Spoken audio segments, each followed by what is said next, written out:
Welcome to the Geek 101 podcast, episode 250, Why We Love One Piece. I'll leave this hat with you. It's dear to me. Come and bring it back to me someday once you've become a great pirate. I'm Ariel Rada. And I'm going to be the king of the pirates.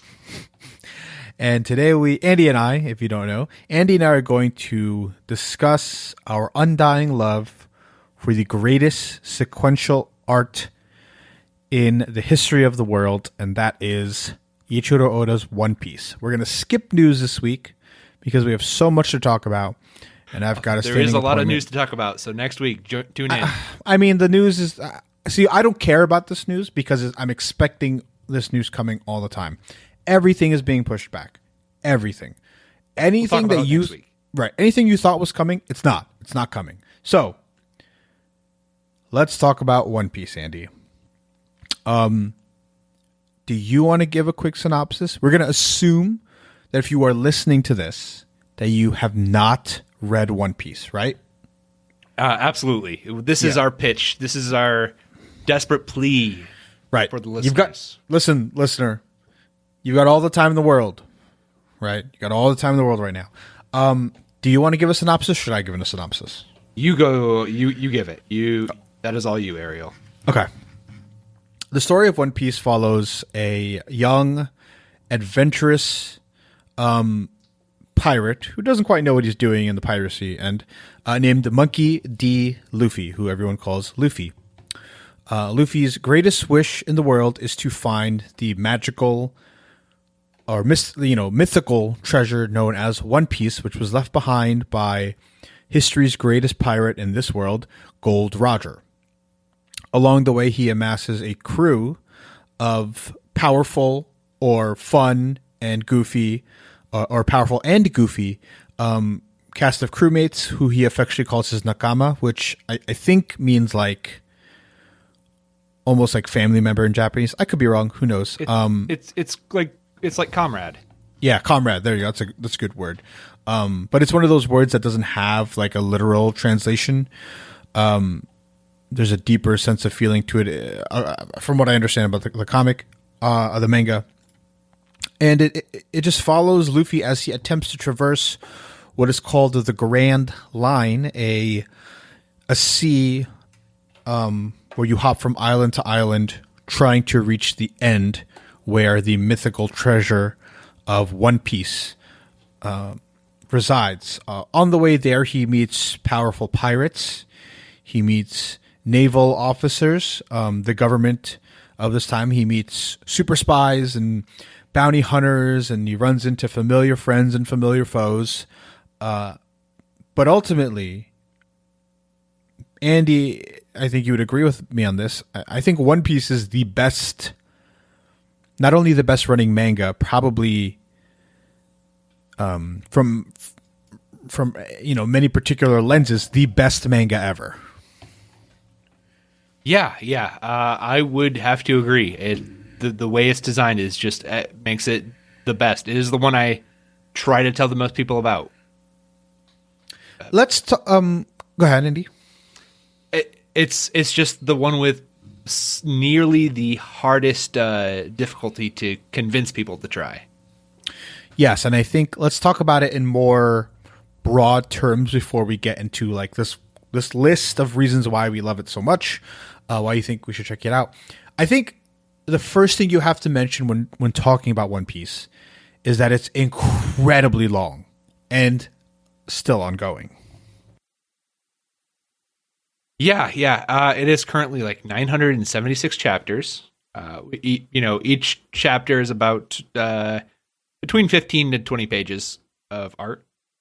Yeah, so we have this conversation a lot with people where, and a show like Supernatural, where you have to tell them, hey, maybe you should try Supernatural. And it's like, but it's like 15 seasons. This is that on steroids. Supernatural has been running since 2005. It's got about 20 to 24 episodes per season. One Piece has been running since 1997. So it's been a long long run here. Right. Now, one thing about Supernatural, there are episodes you can tell people to skip. There are moments you can tell people, okay, well, you know what? You don't really need to watch this entire season. I'm looking at you, Leviathan season. There are entire chunks of Supernatural that you can just say, well, this isn't relevant to the overarching storyline. Or your enjoyment. Right. So you don't have to do this. With One Piece, this is sequential. Each chapter builds on the next chapter, and you cannot skip something. Yeah, I think you can. I think maybe you can skip ahead, but I definitely think if somebody skips ahead, like if you start at a certain point, once you fall in love with it, you're going to go back to the beginning, or if you fall in love with it.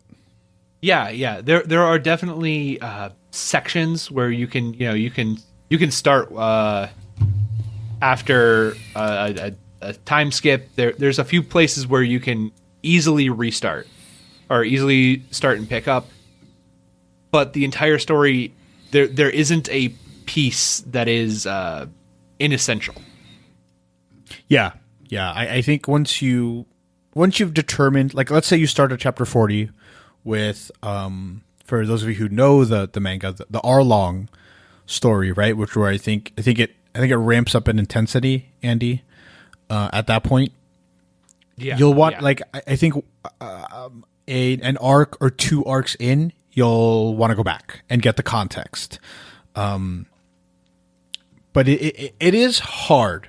It's hard to recommend. It's 9. We're sitting at 975. I'm trying to figure out how many chapters come out a year. Well, let's see. 35 to 40. 35. Okay, 35 to 40 chapters. Okay, it's a lot, right? So there have been people who have been tracking basically what the author's interviews are saying in regards to how far along he is in the story in regards to the end. And every time he's thrown out, I'm about halfway there. I'm about a third of the way there. Or whatever. It looks like One Piece is ending at approximately chapter 1200, which still leaves us with a couple of years, right? But the end for long-term readers like Andy and I think the end is in sight in the large scope of things. Right, and the groundwork to get to the end has been laid down. This is not a show that feels like it should have, or a story that feels like it should have ended and is artificially being continued.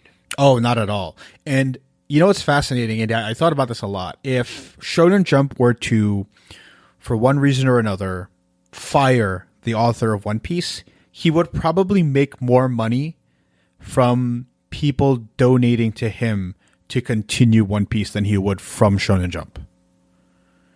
Oh, that very well might be the case, assuming, of course, he gets the legal publishing rights and all that fun stuff. I think if he came out and was just like, hey, I need money to buy my rights back, I think I would donate more money than I should to get that done. Like, I think it's ridiculous. Eiichiro Oda's One Piece is like officially the most copies published for the same comic book series by a single author.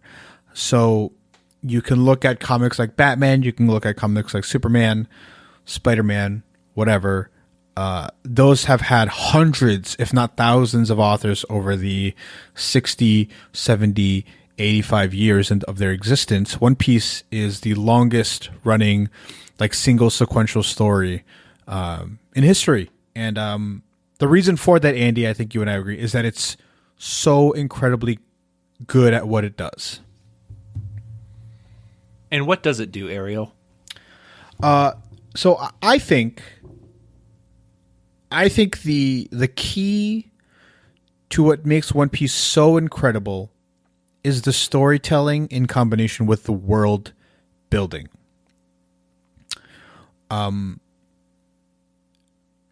should we go into like what good world building looks like? I think that's like super important to why One Piece stands above and beyond like your Naruto's or your Bleach's. Which is so we're going to compare One Piece to Naruto and Bleach a lot, because for the longest time they were called the Big Three, as in the three biggest running manga that kept the Japanese like manga industry, let's use the word, afloat. I have no idea what the industry was like. They were by far the three most popular. Naruto and Bleach have since ended, and they have ended in a very unglorious and very like heartbreakingly mediocre way. While One Piece is, many people have said that the most previous arc, Andy, the Big Mom Sanji big arc, was their favorite. That's not mine, but many people have said that. I think that this arc is incredible, the one we're on right now. Yeah, and that's like, man, I keep thinking about how this arc we're on right now.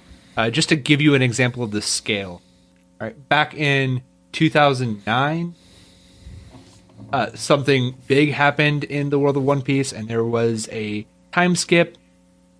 And ever since that moment, this arc has been hinted at and teased. This has been a location, a major stepping stone, and it, you think it's been 11 years in the workings that this particular set of events is about to start. Right. God, and so for those of you who have no idea what we're talking about, but are trying to hold on here, this arc right now, it's called Wano. Wano is the final major arc before the final arc. Like it's the penultimate story of One Piece, if I'm not mistaken, right, Andy? I have no idea. I can definitely imagine it being thought of that way 7-8 years ago, but now that Oda's there, who the heck knows, man? I mean, well, let's not get into that now. So let's Oda has scare away people from no. The world of One Piece is actually pretty simple in terms of big picture. You start at this island or this town called Rogue Town, and all of the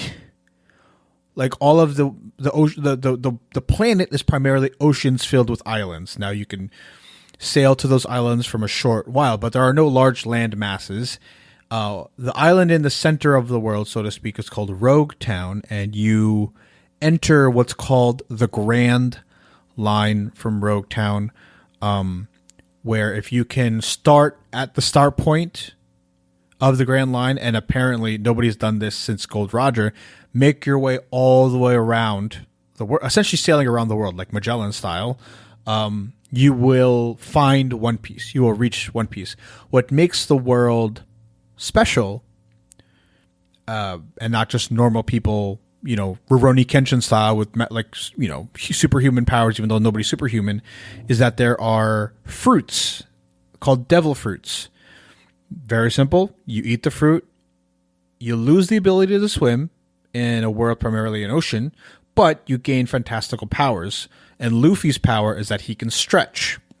There are several other members in the crew who have eaten devil fruits, and many of them who haven't. So it's not just a crew of people who can't swim, which would be bad for for a pirate ship.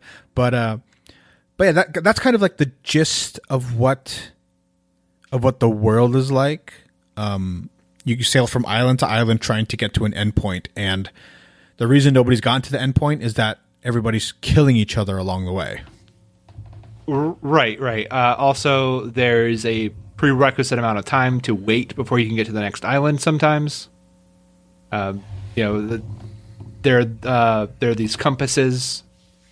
It's so hard. I don't want to dive into this, but there are very good world reasons for why someone just hasn't sailed around the world yet. Yeah, I think one of the most important things about One Piece is that everyone has a reason for either for doing something or being the way that they are. And everything makes sense in the story. For example, in DC Comics, when you read a story about the Flash, he is so unbelievably fast that anytime anyone commits any crime or is able to even hit him with anything, a gun, an ice gun, a lightning bolt, a punch to the face, it literally makes no sense for the world that they have created. They let it get out of control. The Flash can move so fast that you would literally, if he touched you at his speed, you would die. One Piece does not do that. It has established rules. It follows those rules, but I think what makes One Piece so important, in a lot of ways, it's Looney Tunes-esque, where it's very clear when the author wants you to take something seriously, and it's very, very clear when he wants you to know that he's telling a joke. That's not always done successfully in many things, and a lot of like fanboys would be like, yeah, but since this woman character punched Luffy and hurt him, technically she has this special power. Like, no, it's Looney Tunes at a certain point, and the rules exist even within that. So I think that really works. But let's get into. Do you have anything else, kind of broad strokes as to why you like about One Piece, why you like it, things like that? Yeah. I think something to really tell everyone is every island is it's almost like a different genre, right? Yeah. There's a island that is almost like a Tim Burton hammer horror, cheesy horror movie, Nightmare Before Christmas style island. There is an island that is a samurai island. There's an island or a set of islands all themed around food. Every new island that they get to, every step they take is a vastly different style of storytelling and a vastly different setting. So it's not this thing where, Island A and Island B are the exact same. It's like, no, Whiskey Peak is a weird island where all these bounty hunters live, and then you have Alabasta, that's a giant desert island. Right. The Drum Kingdom is a winter island, and he explains how like there are different ecosystems and different islands. Unlike Star Wars, which I love. I love old school Star Wars.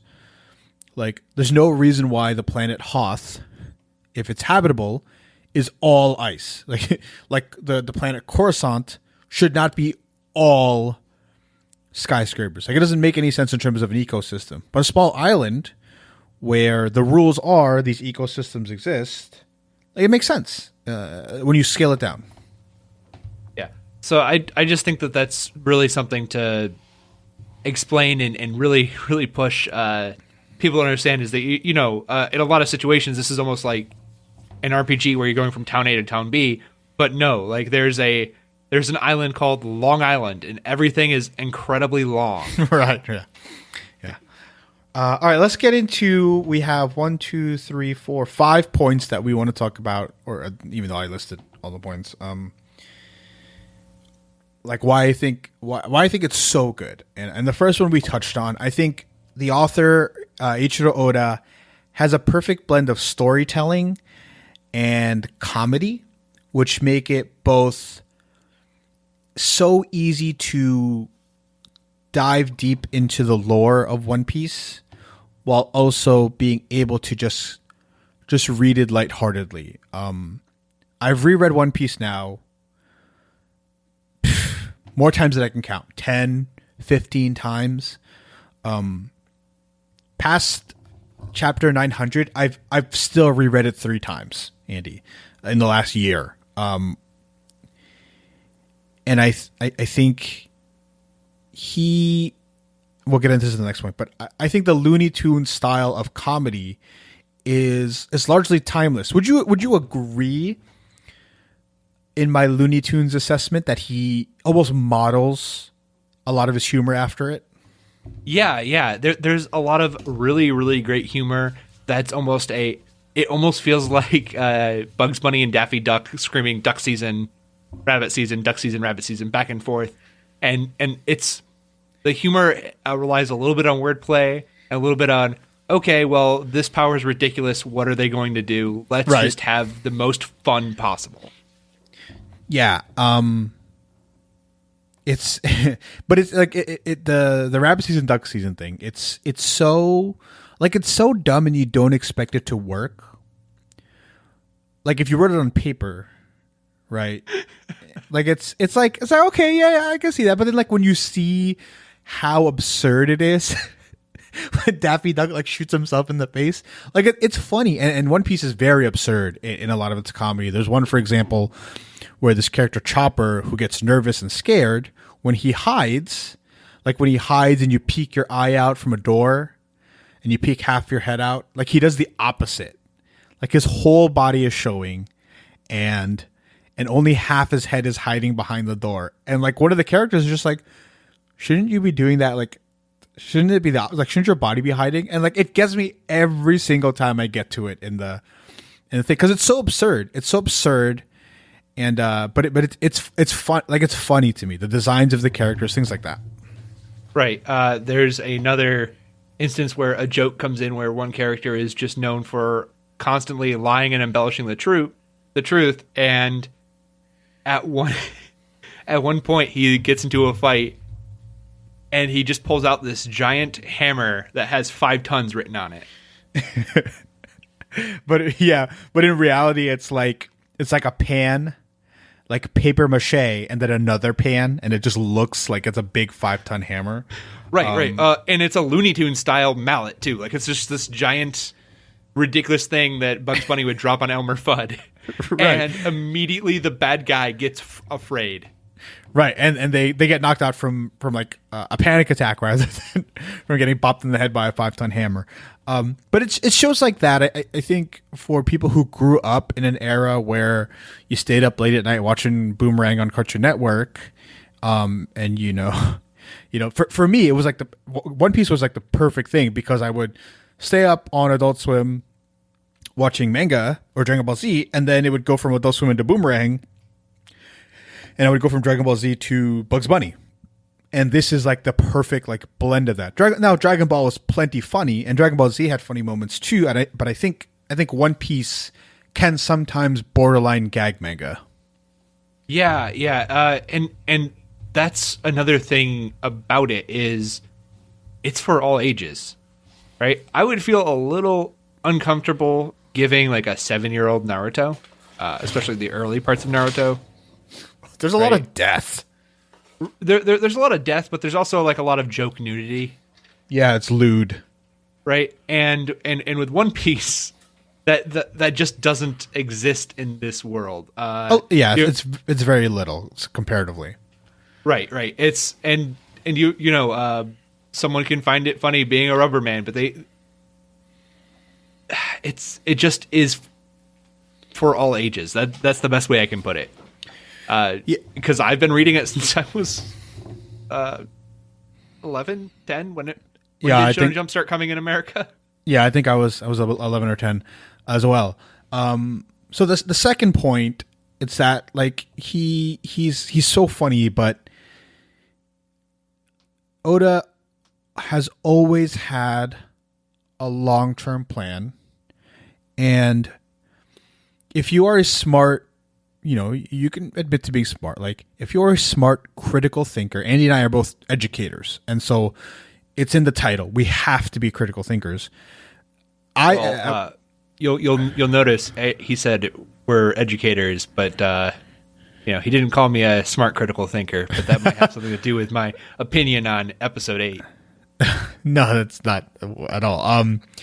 But what I mean is that if you are analyzing something, which we do on this podcast, right, Andy? And sometimes when you watch something, specifically you just enjoy entertaining it. But then when we break it down, you realize that, that didn't make sense and that didn't make sense, like whatever. I don't always feel like I'm smarter than the person writing or directing a movie.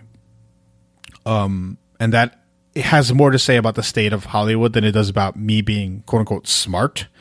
I think if you delve deep into who gets what jobs, you realize it's not primarily smart people making or producing these movies. But at no point in my reading of One Piece did I ever feel like I knew better than the author did. There are very few, not very few, but the directors who I think most of, the director I think most of in this instance is Edgar Wright, where I sometimes think Edgar Wright is making a mistake in how he tells a story. But honestly, like who am I to say that even? But he always, in every movie I've seen of his, I look back and think that was a better decision than the one I would have made in terms of storytelling. So I think Oda has that like very unique thing where it's just like he knows exactly what he's doing, and let him take the time to do what he needs to do, because in the long run, right, in my 8th reread, in my 9th reread, I will still feel so enriched by the story because of the decisions he's made. Right, and you pick up on a lot of things that seemed innocuous at the time, but then 15 years later, come back hard. It just, it like little character designs even. It's all planned out. You never feel like he's writing it as he goes. Yes, and I think the greatest example of this is Lost, where like I think J.J. Abrams is a great filmmaker. I think he is like he writes some great concepts, but something I would never do if I were telling a story, if I were creating a TV show, if I were making a comic book, I would never start something. I would never get approved for it if I didn't know how it was going to end. I would never, ever do that. And I know for a fact that J.J. Abrams does it all the time. The two biggest examples, of course, are Lost and the Star Wars trilogy we just got. Oda knows, even though he didn't know that he was going to end 20-something years later, right? I'm guessing, Andy, right? Like, nobody thinks that their show is going to be able to go for 20 years, but he knew how he was going to end it. And I think that is incredibly important. Yeah, and you see hints about this endgame early on, and that's it's almost like, imagine if the Avengers had the first Avengers movie had little hints about the stones and Thanos existing all throughout, but it also worked with, like, if you didn't have that level, everything still kind of worked with that story, and it was a good standalone story. Yeah, I think if you think that the MCU had good world building, like that's like a 6 out of 10, and One Piece is a 10 out of 10. If we're going to do that, I love the MCU. Now, everyone knows I love it on the whole, but it's not even close in comparison to how One Piece decides to build its world. And I think we should go for a couple examples of shows that don't reward patience by its fans or to its fans and audience. I mean, there's a lot of shows like that, Ariel. Where do you want to start? I mean, the number one thing we mentioned off air is Naruto and Bleach. I think Naruto had an idea of how he wanted to end. But if I'm not mistaken, right towards the end, it just ends abruptly in a way where they probably could have fit 5 more chapters in there because it was just like a pacing issue. And it's ridiculous. The ending is ridiculous. It's not in a good way. It's just it's obnoxious in it. Bleach, I think, is even worse.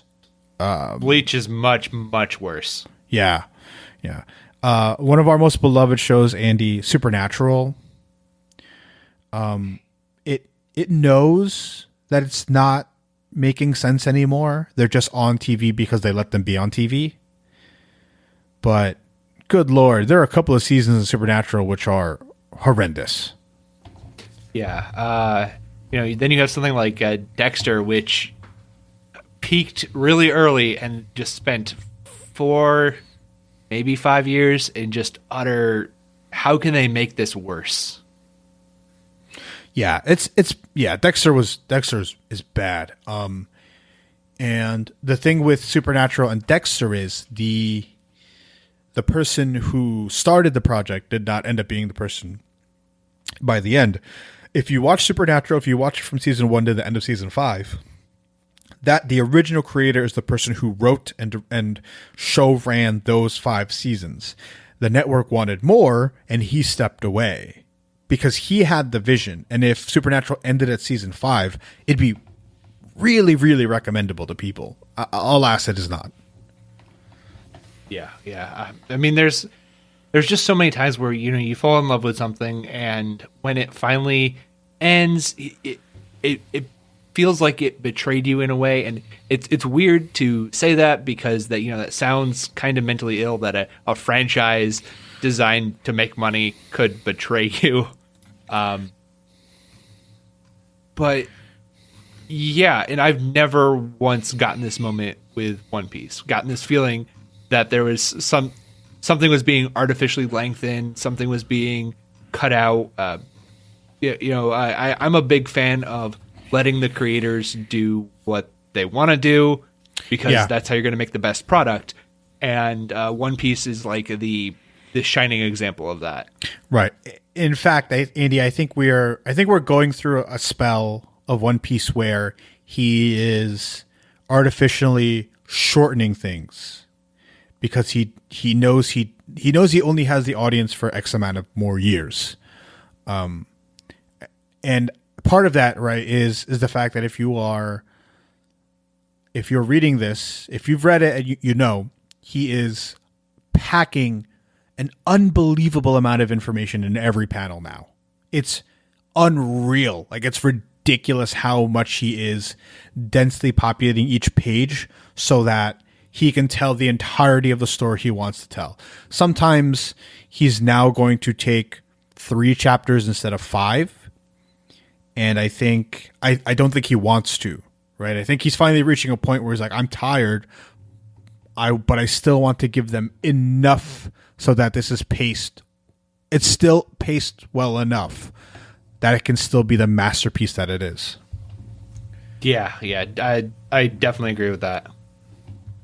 I think one of the most important things about One Piece, we mentioned this before, he includes details in chapters 1, right? In chapter 1 and let's say the early 30, 40, 50 chapters that are coming to a head in chapter 500, 600, 700, 800. An example I'm going to give is this character named Silver Rayleigh or Raleigh, whatever. His image in a panel is introduced in chapter 14. Not by name, just his image. And that character is introduced and reappears in chapter 500, which is approximately 12 to 15 years later.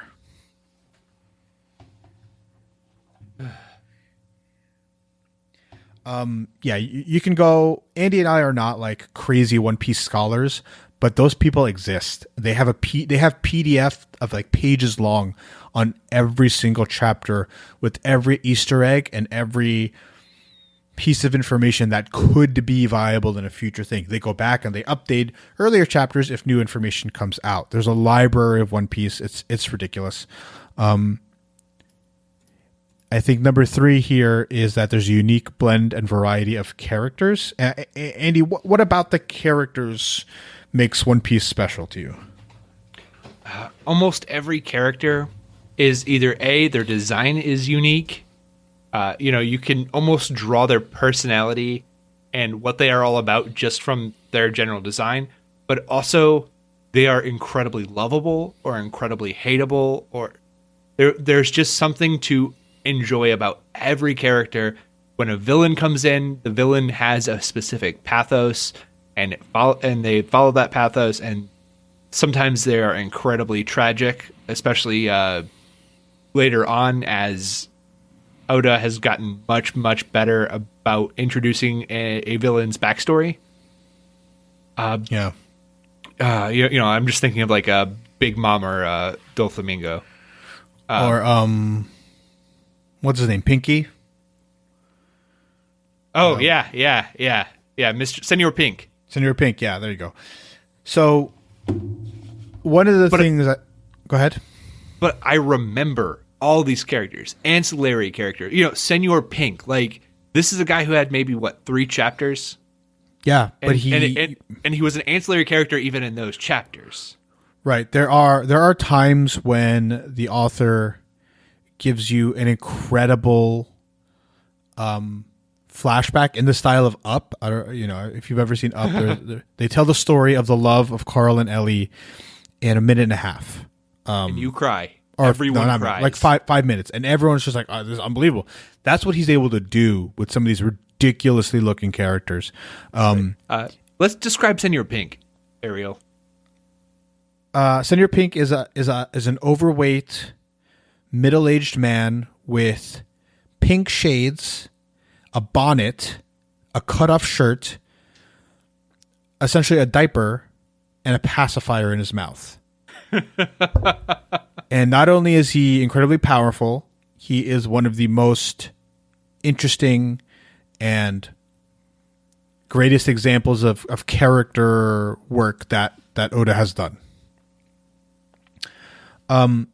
So in regards to the character work of Oda, I think it's important to say that there are moments where you will have, 5 to 10 weeks or chapters of flashbacks in regards to a character, Luffy, like the main character Luffy, or a side helping character in an arc like Nefertiti or whatever.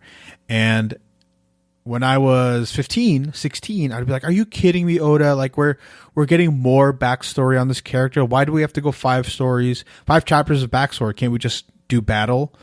Right. I'm reading this week by week. Give me what I want. Right. Give me what I want. But then like I said, he always knows what is best for his story, and he knows better than the audience, especially some 15-year-old punk who doesn't know anything. Right. But even at 29, I still don't know much of anything in regards to how he's able to tell these stories. To reread or rewatch One Piece is such an enriching experience because he pulls you away from the action to make you really, really care and empathize about every character that's important to him. Weirdly, the only character that does not have an extensive background story is the first mate of the crew, Zoro. Yeah, but he also really doesn't need one. He doesn't, but that's like the beauty of it, right? He's like, it perfectly fits into who that character is. Yeah. He had a simple, straightforward life. It was described in half a chapter, and that backstory has worked right beautifully. And his goal is to be the best. I mean, I'm watching a documentary on Michael Jordan, and he doesn't have a tragic backstory about why he wants to be the best. Now, they give us one in Zoro, but after a certain point, somebody just wants to be strong because he wants to be strong, and that's perfectly okay, and that works in this particular instance. Andy, I wrote all these things. Is there any point that you wanted to bring up before we get into my last point or two? No, it's so hard to condense this discussion. I'm just happy to be part of this conversation. It's so weird to say that. 50 episodes since I joined, and we get to do this, and it's just, I've been looking forward to this. I can only project just love and joy from One Piece. Yeah. And it's so hard to put into words why it all works, but it does. Yeah. So if you are still listening to this, I'm gonna move up my last point. You can enjoy One Piece at any level in terms of your experience with manga or television. If you are somebody with crazy crackpot theories, Game of Thrones-esque, Lost, things like that, One Piece is way better at that, way deeper than either of those things. Probably not the Game of Thrones books, maybe, but it's better in terms of it's actually coming out. But in terms of the show, or in terms of many, like a Jonathan Hickman comic, if you're a comic book reader, just the mere fact that there are so many chapters of One Piece means there's just so much content that you could dive deep into. And if we still have 300 more chapters, that's 5-6 years more of One Piece that you can extrapolate from the past 900 and push and project forward to the future 300. If you just love silly stories of pirates fighting other super powered pirates and Looney Tunes-esque comedy, like just watch it to be fun, to enjoy it. I think that is one of One Piece's greatest, like, true strengths. Yeah. I mean, every arc is just so unique. It's so memorable. I can list all the arcs off. I can list the villains. I can list the ancillary villains, the ancillary supporting characters for each arc. And I know their powers way more than I really would. And for people who have watched Naruto, and there's a scene very early on in Naruto where a character named Rock Lee does something insane, and it's one of the moments that everyone talks about when talking about anime. One Piece is like that. Just every 10 chapters, something like that happens.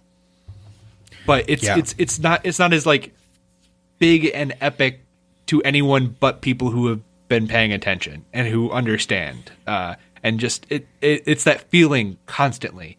It's great. Every week, I usually message Ariel immediately talking about the cliffhanger for this week. I know. I feel so bad because I don't read it until like a day or two after. Right. So typically now I just like wait and just wait till I message him. But yeah, so if you are approaching this from somebody who just decided to give us a chance to talk about our favorite show, our favorite manga, excuse me, I think it's really important to, if you have felt interested at all, I think it's important to check it out. I say this all the time. If you ask any comic book artist or writer, whomever, like, who is the master? Who is the person you look back on is before their time? Who is the Beethoven of their industry? They're going to say Jack Kirby. I think in 50 years, when One Piece is still running, I think in 50 years, when we look back and say, what was the greatest manga and who was the greatest manga author of our time, I think some people will want to say Akira Toriyama, who made Dragon Ball, but Dragon Ball Z has diminishing returns. I think we're going to look back and say Eiichiro Oda is one of the best storytellers we've ever had in our life. That might be me being a One Piece stan, but I watch a lot of things, Andy, and I read a lot of things, and nobody comes close to this level of sustained excellence. Yeah. And, it's never been easier to get involved and to give One Piece a shot. And if people are listening and they aren't even interested in anime or manga, I think that there's something here for you. I do know people who have zero involvement with anime, who could care less about Dragon Ball Z or whatever, but they love One Piece because it's a story that kind of transcends just the inherent like Japaneseness. Mm-hmm. Yeah, the shonenness. Right. It's a story about adventure. It's a story about freedom, and that's another thing. Our main characters are pirates, but they're not the raping and pillaging kind of pirates. To Monkey D. Luffy, being a pirate means being free. Right, having freedom and a sense of adventure. Right,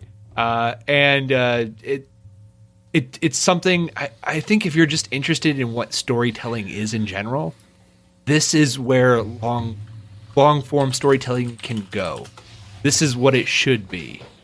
Right, and as we mentioned, there is no longer form of storytelling right now than One Piece. This is the longest running thing, 23 years almost. Right. It's incredible. You can make an argument for something like Detective Conan. But aren't there less chapters?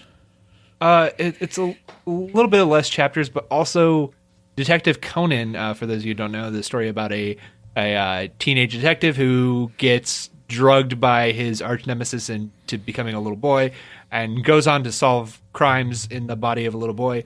It's been running for a very long time, but one of the things about it is it doesn't keep pounding away at that overarching story. Oh, so it's non-sequential, I guess. It's not so much non-sequential. It's just very episodic. Oh, and that's what I was thinking. Yeah, episodic. Thank you. Right. Yeah. It's a lot more like supernatural than it is like One Piece, right? Where there are just chapters with let's solve this murder mystery, and then 2 chapters later it's another murder mystery, and it's always fishing wire. It's always fishing wire. It's so different. Right. So I really just want people to give this a shot, even if you hate it. It's just so much fun. Yeah. All right. This last section here is for all of you nerds who love shonen mangas, who love superhero battles, who love all these things. Real quick, Andy, I want to go into my theory of power scaling and why One Piece is so incredible at not doing that. You know what? Actually, if you want to hear that conversation, let us know, and we'll have a bonus episode on it, or I'll write my long piece that I plan on writing about it. Yeah, we've already gone long here. Yeah. So Andy, I think we can skip homework this week because yeah. This is our homework. Yeah, go read One Piece. Actually, the homework I think from both of us, Andy, should be the Shonen Jump app or Shonen Jump account is only $2 a month, and if you pay those $2 a month, you have the entirety of the back catalog of Shonen Jump on their website available. So if you want to read Naruto, if you want to read Bleach, if you want to read One Punch Man, if you want to read something modern like The Promised Neverland, it's all there for $2 a month. Yeah. You can even do. They have a trial. They have I think it's a 2-week or a month-long trial. You can give it a shot. It keeps exactly where you were, so you don't have to worry about anything. It's $2 a month. It's beautiful. I love it. I think it's the easiest way to read most of the anime and manga I love. And you're talking to a guy who has 86 volumes of One Piece sitting on his bookshelf. Yeah. All right, Andy, let's get out of here. Where can people find you online? You can find me online on Twitter and Letterboxd at Hebrews Paleo. All right, you can find me at Dread Pirate Roddy. You can find us at Geek11 Podcast on Twitter and Facebook and Patreon. Email us geek11pod@gmail.com. That's all we have for today. Class dismissed.